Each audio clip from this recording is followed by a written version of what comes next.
बहुत अच्छा परफॉर्मेंस किया, मजा आ गया आज। आज रघुवीर रायचंद बहुत प्रसन्न है। ये ट्रॉफी आज मेरी बेटी को नहीं बल्कि मुझे मिली है। अरे मेरा मन तो प्रफुल्लित हो गया आज। बहुत मजा आया लगता है।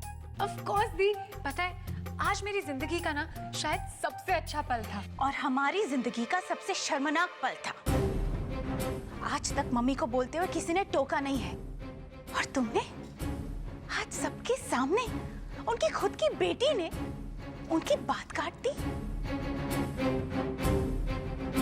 सिर्फ मैं ही समझ सकती हूँ कि किस तरह से मम्मी जी ने अपमान का घूंट पी लिया होगा। पर मैंने तो सिर्फ सबके सामने अपने क्लासमेट को थैंक्स कहा था, इसमें मम्मी का अपमान कैसे हो गया? तुम अभी छोटी हो ना अंगना, इसलिए बात को समझती नहीं हो। वैसे दिक्कत की कोई बात नहीं है, लेकिन क्या है कि मम्मी जी के हिसाब से पब्लिक के सामने अच्छा काम तभी करना चाहिए जब उसका कोई फायदा हो रहा हो। अब देखो ना, जहाँ मम्मी जी और प्रताप जिया जी का सम्मान हो रहा है, वहाँ उस चिरकुट का सम्मान क्यों?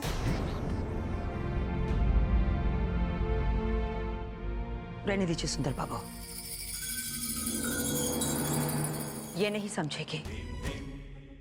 इसे सब कुछ थाली में परोस कर मिल गया ना, इसलिए इसे नहीं पता कि कितनी मेहनत और सब्र के बाद इंसान को ये मान सम्मान मिलता है।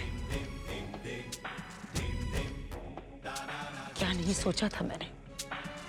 यही सोचकर गई थी कि प्रताप बाबू की एक ऐसी छवि बनाऊंगी, उन्हें लोगों के सामने से पेश करूंगी कि। और फिर सुंदर बाबू की भी तो छवि बनानी थी आपको, लेकिन अब पूरा 1 साल इंतजार करना पड़ेगा, सिर्फ उस स्टूपिड इडियट गवार की वजह से।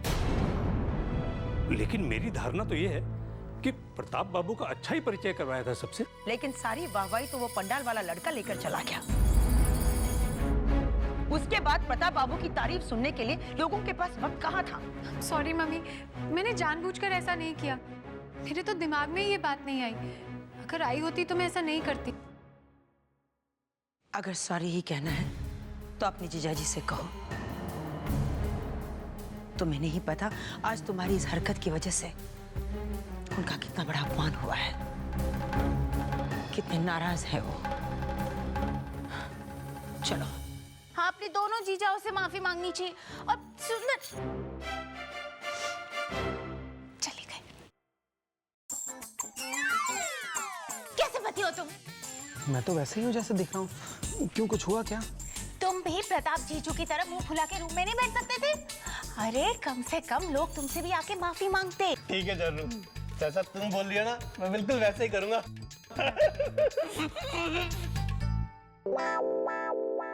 जानू, ऐसे जिराफ की तरह क्यों हंस रहे हो? हंसना बंद करो जानू। और आगे क्या करना है मैं प्रताप जीजू का तरीका देख के बताऊंगी। ठीक है जानू। ठीक है, ओके। थोड़ा और फुलाओ। कितना क्यूट लग रहा है मेरा जानू। जानू, हंसी आ रही है मुझे अपने आप पे। जाने क्या सोच के तुम्हारी बहन के एनुअल फंक्शन में चला गया। सरेआम बेइज्जती हो गई मेरी। आप खामखा बात को इतनी बढ़ा रहे हैं। इतनी बड़ी बात भी नहीं हुई। ये इतनी बड़ी बात नहीं है। हाँ, मम्मी जी वहां सबके सामने इस घर के बड़े दामाद को मिलवाने जा रही थी और तुम्हारी बहन ने बीच में आके उन्हें रोका, और उस दो कौड़ी के फटीचर क्लासमेट की तारीफों के पुल बांधने लग गई। ये बड़ी बात नहीं है। अगर उसकी हैसियत हमारे आसपास की भी होती तो बात समझ में आती। पता है कौन था वो? पंडाल वाला। अंगना की सगाई में पंडाल लगाने आया था वो। दामाद जी। अरे आप लोग आइए ना प्लीज। अंगना,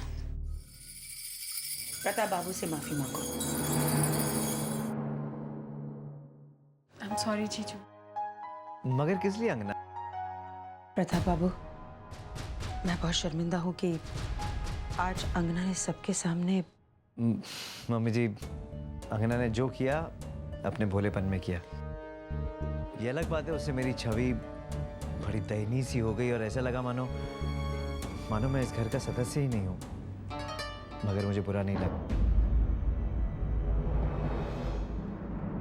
दामाद जी, मैं जानती हूँ अगर आप चाहते तो इस बात को लेकर सबके सामने आप रिएक्ट कर सकते थे, लेकिन आपने ऐसा नहीं किया क्योंकि आपको हमारे परिवार की इज्जत का ख्याल था। लेकिन अब मैं चुप नहीं बैठूंगी। आपका अपमान इस घर का अपमान है, मेरा अपमान है। मैं उस लड़के को यहाँ बुलाऊंगी और उससे माफी मंगवाऊंगी। मम्मी जी, ये कैसी बातें कर रही हैं आप? आपका ये बेटा इतना अहंकारी नहीं है कि किसी से माफी मंगवा के अपने आप को खुश करे। दामाद जी, आज वाकई मेरी नजरों में आपकी इज्जत और भी बढ़ गई है। ये तो अच्छा हुआ प्रताप बाबू ने ये बात यहीं खत्म कर दी। अब काफी वक्त हो गया, इन्हें भी आराम करने दें। आओ बेटा। चलो अंगना। मैंने अपनी तरफ से बात खत्म कर ली, मगर हमारे लाख चाहने पर भी ये बात यहाँ खत्म नहीं हो पाएगी। मतलब मम्मी जी, अंगना ने जो कुछ किया उसमें उसकी कोई गलती नहीं थी। वो भी तो मेरी तरह बड़े दिल वाली है ना।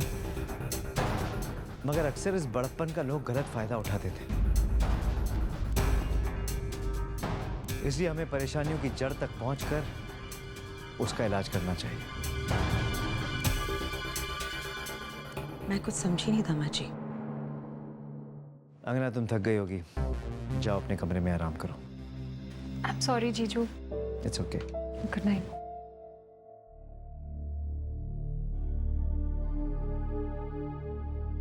मम्मी जी, आजकल हमारे कॉलेज में हर तरह के घरों के बच्चे पढ़ने आ रहे हैं। उनमें से कई बच्चे ऐसे भी हैं जिन्होंने जिंदगी में कभी भी कुछ देखा नहीं है, और वो हमारे घर के बच्चों के द्वारा अपने सपने पूरे करना चाहते हैं। और ऐसे में कई बार बातें बहुत आगे तक भी बढ़ जाती है। हमें अपने घर के बच्चों की सुरक्षा पे ध्यान देना चाहिए। इस कॉलेज से आपका नाम भी जुड़ा हुआ है, हम उसे मिट्टी में मिलता हुआ नहीं देख सकते, है ना मम्मी जी? आपकी बात सही है दामाद जी, लेकिन इसका क्या उपाय है? एक उपाय है मम्मी जी। कॉलेज में एक नया नियम लागू कीजिए। एक निश्चित इनकम के नीचे वाले परिवार वालों के बच्चों को हमारे कॉलेज में एडमिशन नहीं मिलेगा।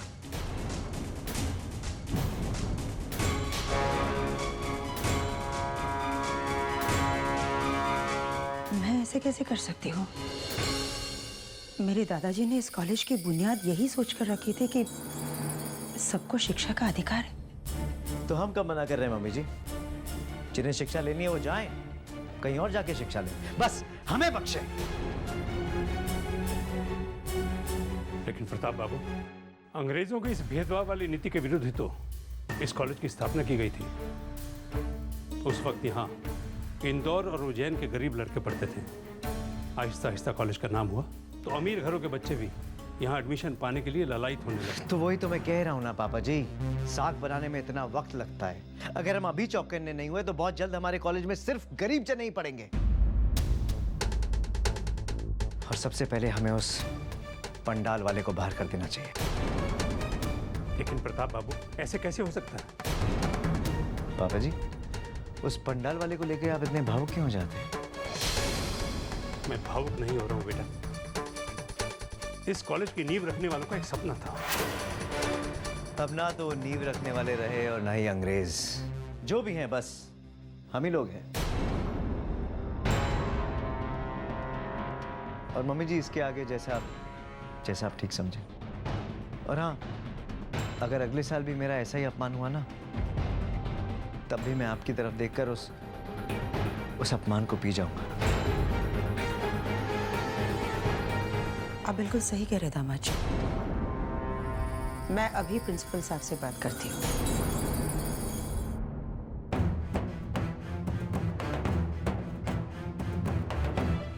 हेलो, मैं कल्याणी देवी बोल रही हूँ। एक जरूरी बात करनी थी आपसे।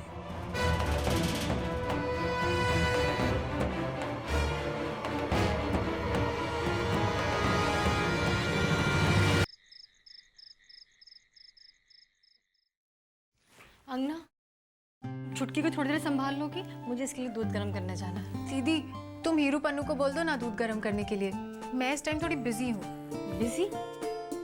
मुझे तो तुम बिजी नहीं नजर आ रही। दीदी मैं सोचने में बिजी हूँ।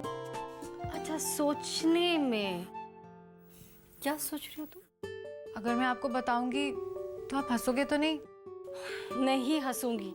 चल बता, क्या प्रॉब्लम है? वो दीदी, वो लड़का आकाश। कौन? वही जिसकी वजह से तेरे जीजू परेशान रहते हैं? हाँ वही। है कौन ये लड़का? अरे वही जो पप्पू और मेरी सगाई में पंडाल लगाने आया था। अच्छा, और वो ना मेरे ही कॉलेज में पढ़ता है। पहले तो मेरी और उसकी बिल्कुल नहीं जमती थी, मतलब अभी भी नहीं जमती इतनी, पर पहले मैं उसको जितना बुरा समझती थी ना, उतना भी बुरा लड़का नहीं है। उतना बुरा भी नहीं है तो कितना बुरा है फिर? मतलब बिल्कुल भी बुरा नहीं है, बस थोड़ा अकड़ू है। एक्चुअली थोड़ा नहीं, बहुत अकड़ू है। पर दीदी आज उसने मेरी जान बचा ली, नहीं तो कॉलेज में सबके सामने मेरी नाक कट जाती। ये तो अच्छी बात है ना। अच्छी बात तो है, लेकिन इसके लिए ना मुझे उसे थैंक्स के साथ साथ गिफ्ट भी देना है। पर एक प्रॉब्लम है, मैं जब भी उसको कुछ देती हूँ ना, वो एक्सेप्ट ही नहीं करता। अक्सर ना बड़े बड़े प्रॉब्लम्स के छोटे छोटे सॉल्यूशंस होते हैं। तो एक काम कर, उसको ना ऐसा कोई गिफ्ट दे जो बिल्कुल भी महंगा ना हो और जिससे तेरे जज्बात भी उस तक पहुंच जाए। ऐसा क्या हो सकता है? थोड़ा अपना भी दिमाग लगा ले, तब तक मैं दूध लेकर आती हूँ।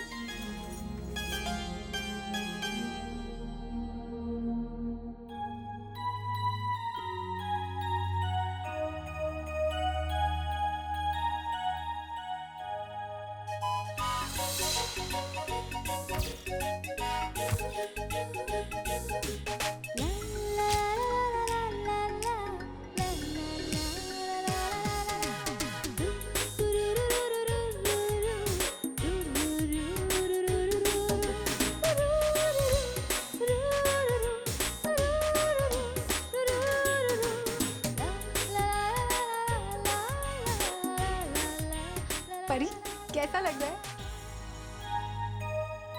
दीदी कैसा है? वाह, ये तो बहुत सुंदर है अंगना। लेकिन मुझे तुमसे एक शिकायत है। क्या? मैंने भी आज तक तुम्हारी कितनी मदद की है, लेकिन तुमने कभी मेरे लिए ऐसा कुछ नहीं बनाया। दीदी तुम तो मेरी प्यारी दीदी हो और मेरी मदद करना तुम्हारी ड्यूटी है। अच्छा, हाँ, लेकिन वो तो मेरा कुछ भी नहीं लगता ना, फिर भी उसने मेरी मदद की, इसीलिए। हाँ बस बस ठीक है। वैसे मुझे खुशी है कि मेरी अकड़ू बहन इतनी समझदार हो गई। दीदी अकड़ू मैं नहीं, वो है। अब अकड़ू को तो अकड़ू ही मिलेगा ना। पर दीदी पर कुछ नहीं। अच्छा है, तेरी दोस्ती अच्छे लोगों के साथ हो रही है। दोस्ती, फ्रेंड्स, पर अभी तक तो हम फ्रेंड्स बने ही नहीं हैं।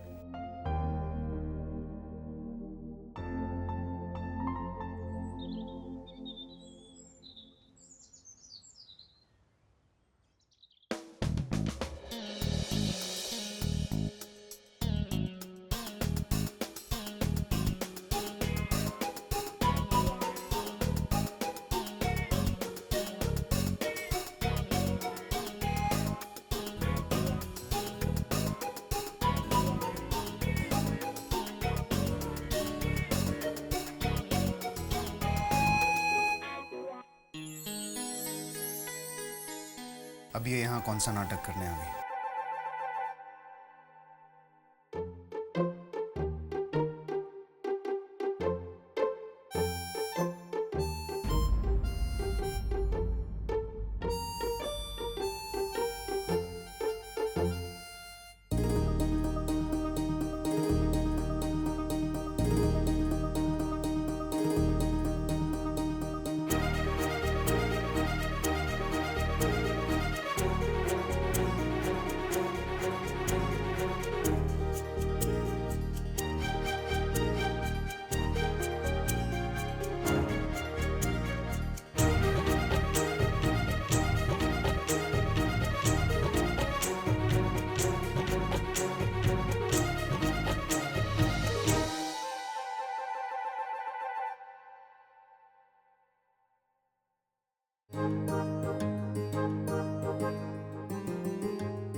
यार ये क्या चल रहा है?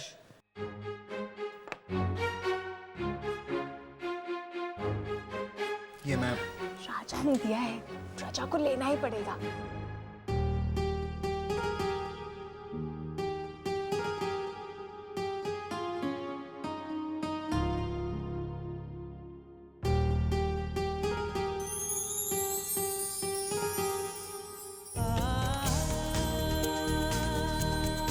मैं बहुत सोच समझकर तुम्हें ये गिफ्ट दे रही हूँ जिसे तुम ना नहीं कर सको।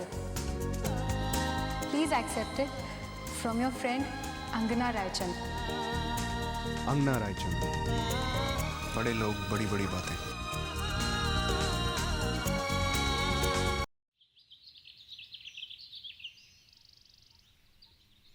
अरे आ गया आकाश बेटा। जी मामी। ले जल्दी से हाथ मुंह धो ले, फिर कुछ खाने को आ जा। आया। कनक, जरा भैया के बैग से खाली टिफिन तो निकाल लेना। हाँ माँ, अभी निकालती हूँ।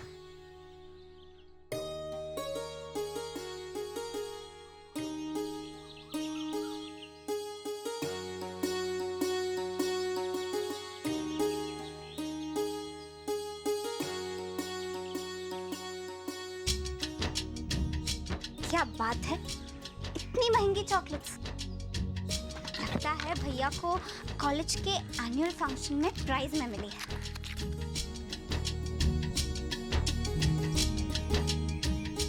वाह, मजा आ गया।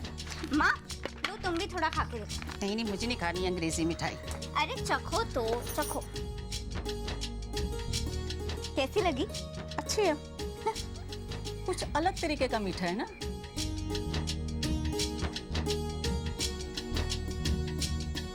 सॉरी, हमने आपको बिना बताए ही आपके चॉकलेट्स खा लिए। मगर हाँ, खाने में हमें मजा बहुत आया, है ना? हाँ। चटोरी कहीं की। चल कोई नहीं, अब खोल ही दिया है तो खा ले। भैया, इतनी महंगी चॉकलेट्स है, सोचने में वक्त बर्बाद करती तो कीमत देख के तो गले से नीचे ही नहीं उतरती थी। हाँ बेटा, इतनी महंगी मिठाई कहाँ से लेके आया? मिठाई नहीं माँ, चॉकलेट। एक ही बात है, स्वाद तो मीठा ही है ना। हाँ तो बेटा, कहाँ से लाया ये चॉकलेट? अरे मामी, मैं लाया नहीं हूँ, मुझे गिफ्ट में मिली है ये। वो जो हमारे ड्रामा में लड़की है ना, अंगना, उसने गिफ्ट की है ये मुझे। वो बदतमीज ज़मीरज़ादी। थूकिए माँ, अभी के अभी थूकिए इसे। अभी नहीं खाएंगे हम उसकी चॉकलेट। अरे भाई, उसने थैंक यू बोलने के लिए मुझे ये चॉकलेट्स दिए थे। मामी, इन अमीर लोगों का तरीका होता है ये, और हमेशा मैं उसको मना कर देता था। इस बार सोचा कि रख लेता हूँ। भैया, चॉकलेट्स देके खरीदना चाहती है आपको। अरे कनक, मुझे खरीद कर वो क्या पाएगी? मैं किस काम का उसके? भैया, दूसरों की तरह ना आपको भी उसका चेला बनाना चाहती है। जाल फेंक रही है। बिल्कुल अच्छी नहीं लगती मुझे वो लड़की। इतनी घमंडी और बदतमीज है। हाँ, थोड़ी नकचड़ी और बेवकूफ है, और थोड़ा बचपना ज्यादा है उसमें। नहीं नहीं नहीं, कोई बचपना नहीं है, सब नाटक है, नाटक। पूरी नौटंकी बाज है। देखा नहीं आपने उस दिन कॉलेज में आपका और मेरा कैसे अपमान किया था उसने, और फिर स्टेज पर जाकर कैसे ड्रामे करने लगी थी। कनक, ऐसे लोग तुझे दुनिया में पग पग पर मिलेंगे। किस किस से दूर भागते रहेंगे हम? कम से कम ये लड़की से तो दूर ही रहिए आप। आपका इस्तेमाल करके छोड़ देगी। बहुत अच्छे से जानती हूँ मैं ऐसी लड़कियों को। कनक, तू एक लड़की होके एक दूसरी लड़की की बुराई कर रही है? एक लड़की हूँ ना, इसलिए दूसरी लड़की क्या सोचती है वो अच्छी तरह से जानती हूँ। ठीक है माते, मैं आपसे क्षमा चाहता हूँ। आपसे बहस करके कोई जीत सका है जो मैं जीतूंगा? फिर उसका थैंक यू तो लौटाना ही पड़ेगा मुझे।